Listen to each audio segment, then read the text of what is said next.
Bom dia, sexto ano, tudo bem? Como é que vocês estão? Espero que vocês estejam bem. Galerinha, nessa aula também nós vamos realizar a correção desse exercício que tem o título Organização do Corpo Humano, tá vendo? Isso que eu enviei para vocês.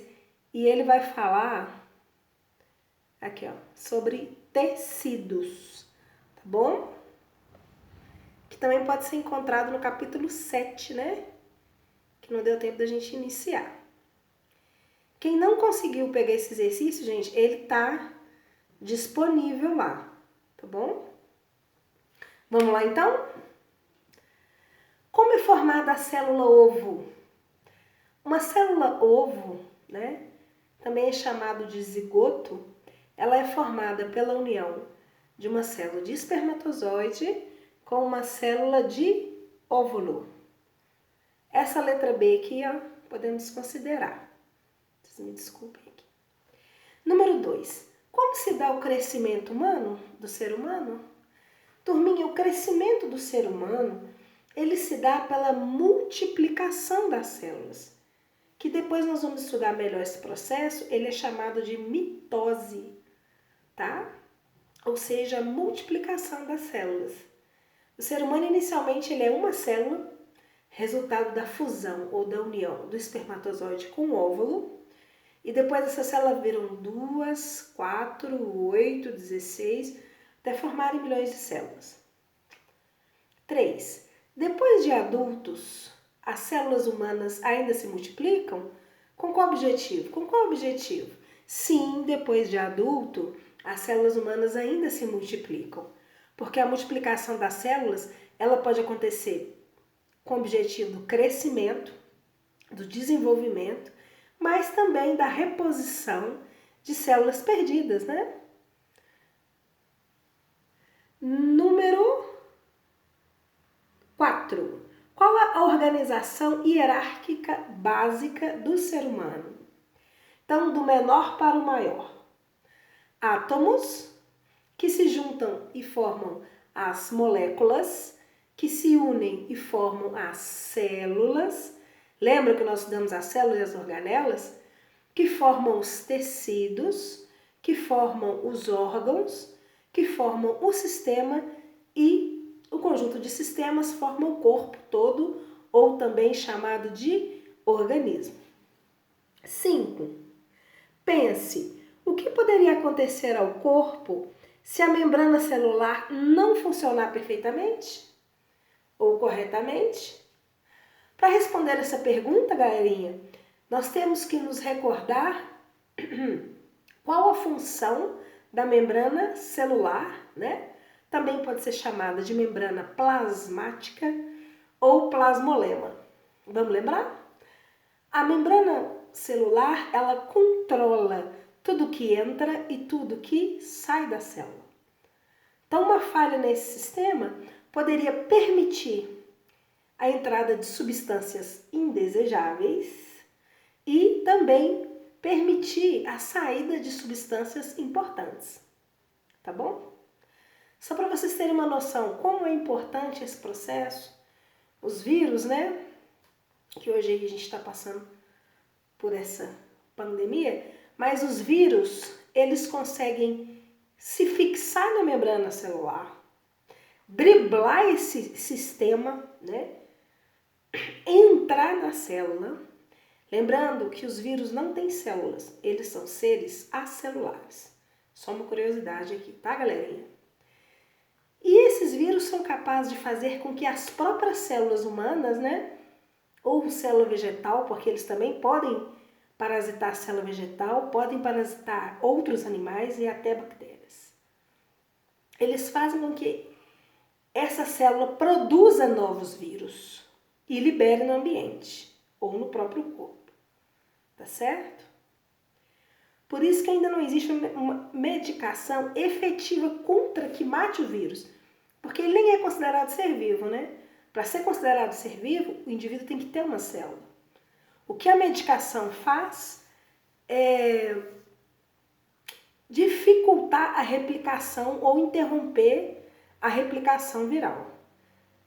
e esperar com que as células de defesa, né, os leucócitos, eles sim são capazes de destruir os vírus. Tá bom, galerinha? Só um complemento.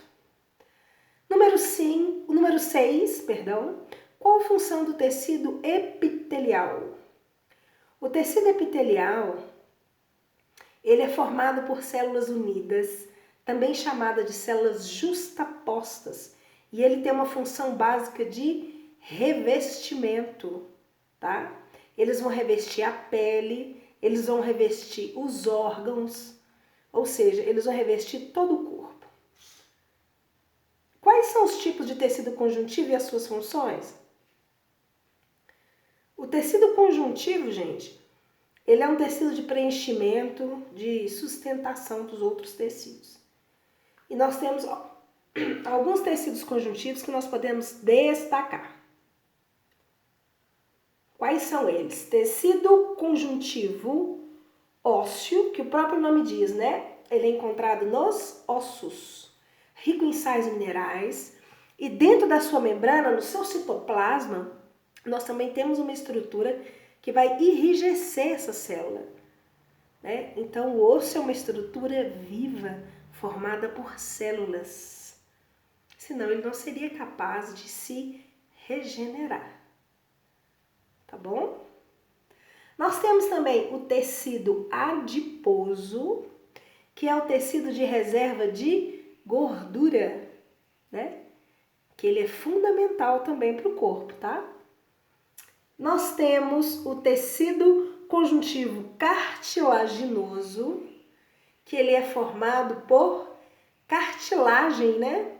Esse tecido, ele é mais flexível que o osso e ele pode ser encontrado aonde? Pode ser encontrado no nariz, na orelha e entre as articulações. Outro tipo de tecido conjuntivo é o tecido conjuntivo sanguíneo. Ô, professora, o sangue é um tecido? Sim, meus amores, o sangue é um tecido, tá certo? Por quê? Porque ele é formado por um conjunto de células, né, que trabalham juntas. E no tecido sanguíneo a gente destaca 3 elementos, que são os glóbulos vermelhos ou as hemácias, que são capazes de transportar oxigênio pelo corpo. Olha ela aqui, ó. Tá vendo? Nós temos as plaquetas, que são essas pequenininhas aí, que são fundamentais para inibir a hemorragia.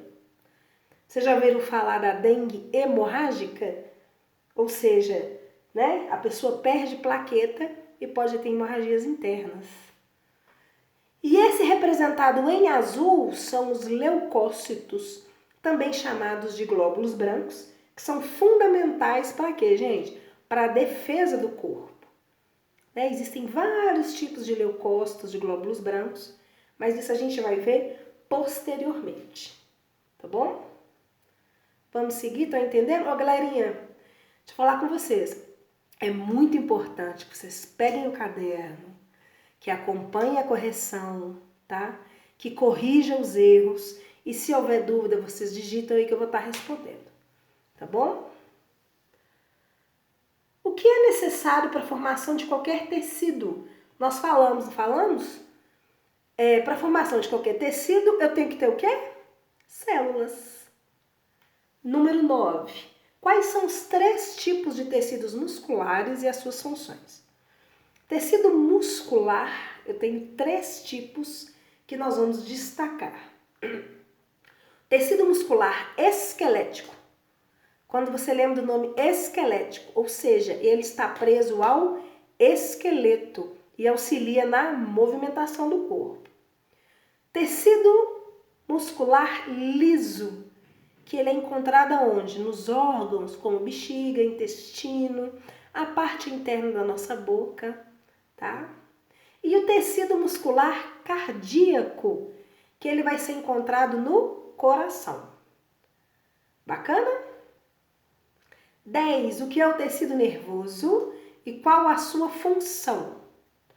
Gente, o tecido nervoso, né? Ele vai trabalhar junto com o sistema nervoso E ele vai ter uma célula muito importante que representa, que é o neurônio. E qual que é a função? A função desse tecido é auxiliar a comunicação do corpo, né, com o cérebro. Cerebro, viu, gente? Com R. Às vezes eu vejo vocês falando com L. Então, ele tem a função fundamental de comunicar todo o corpo com o sistema nervoso, né? Central e periférico, ou seja, comunicar o corpo com a medula e com o cérebro, com o encéfalo. Nós vamos estudar posteriormente. 11. Pense, o que poderia acontecer se o tecido nervoso não funcionar perfeitamente? Turminha, tem inúmeras patologias são doenças, né? Tem inúmeras síndromes que estão relacionadas com essa falha no sistema nervoso. O sistema nervoso pode causar, exemplo, mal de Alzheimer, Parkinson, perda de sensibilidade, perda de memória, enfim, né? Tudo que vai atrapalhar o funcionamento, a comunicação do cérebro, que é a central do corpo, né? Pode afetar aí dentro de um dano, uma lesão no tecido nervoso. Tudo bem, galerinha?